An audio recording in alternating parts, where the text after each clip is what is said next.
Hey y'all, welcome to Kamira's Kitchen. Today I am going to show you a shrimp pasta recipe that is just going to have your family going wild. Honey, this dish applies some pressure. And baby, we are not doing no Alfredo. I'm going to do you something different, okay?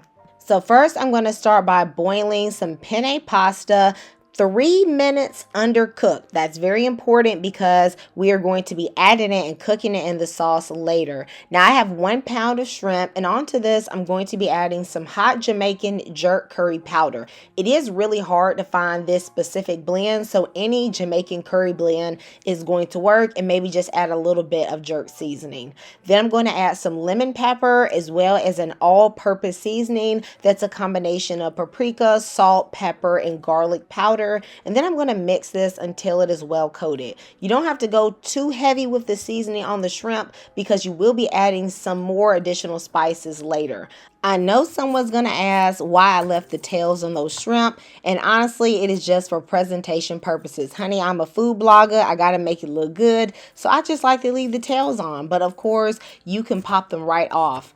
Now I'm going to take 1 red onion and I'm going to cut it into slices.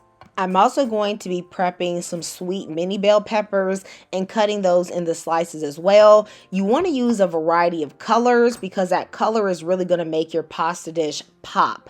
Let me know in the comments, what is your favorite shrimp recipe? Please leave the details because I might be able to make it on this channel.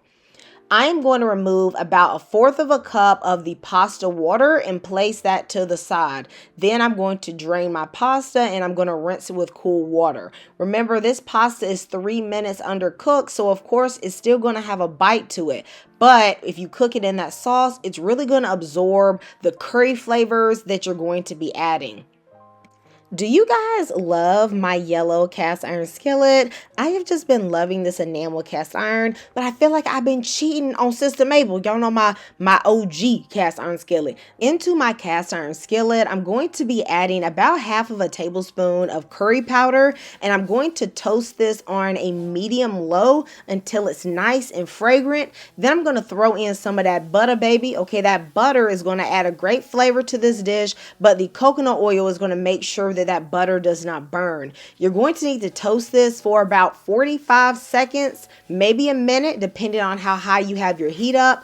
I would keep this on about a 3, no more than a 4 on an electric stove. Then right into this coconut oil and curry, I'm going to add my shrimp and I'm going to cook them for about 2 minutes or so on each side. It's okay if they're not fully cooked. As long as they get about 3/4 of the way there, you're going to be good because they're going to finish cooking just in the residual heat of the pan.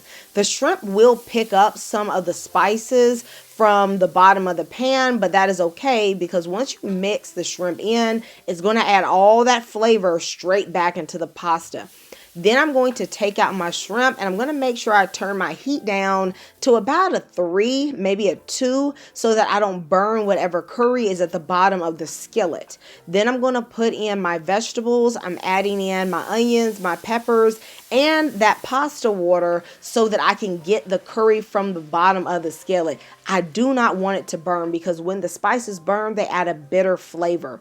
Sauté this with about a tablespoon of green seasoning and some garlic and ginger for about 3 minutes. The green seasoning is a mixture of herbs, onions, peppers that I pre-blend just to add that fresh flavor to my dishes. I will leave a link to how I make my green seasoning in the description box. Right onto the vegetables, I'm going to add a pinch of salt so that they can begin to get some flavor too. And as you see, a lot of that water is cooked down, so those vegetables have browned. I'm going to remove 1/2 of these veggies and then add in some thyme, a little bit more butter, and a shrimp bouillon cube. I'm removing 1/2 of the vegetables because I want to add them back at the end so that they'll still have a little bit of freshness to the dish. Then I'm going to add about 3 cups of a really good quality coconut milk. This has to be one that's full fat and great flavor. Honey, you can't go light coconut milk on this one, okay? I'm going to just take a few tablespoons of water and rinse out that marination bowl to get all the seasoning in there. And then I'm going to put in my pasta. Things initially are going to look a little bit liquidy, but I am going to simmer this pasta for about 3 to 4 minutes until it is al dente. And when it starts sopping up all the flavors that is in this pot, baby, this pasta is going to be so delicious and good. Now, you will initially get a thicker sauce if you use a coconut cream, but I didn't have coconut cream, so I just made it work with the coconut milk. Into this, I'm going to add about half of a cup to 3/4 of a cup of a cheddar cheese. This is going to thicken the sauce, as well as about 1.5 teaspoons of cornstarch that I added to a little bit of water.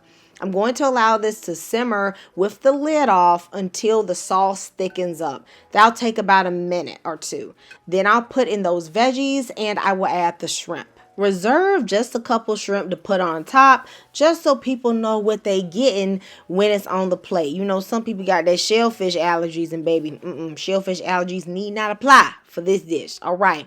However, you can make this same dish with chicken. Don't adjust any of the seasonings until you add the shrimp and those vegetables back, because they're going to add more spices that they have on them to this dish and pack tons of flavor. Let me know how you like this coconut curry shrimp pasta recipe. My family just tore this up, and I bet yours will too.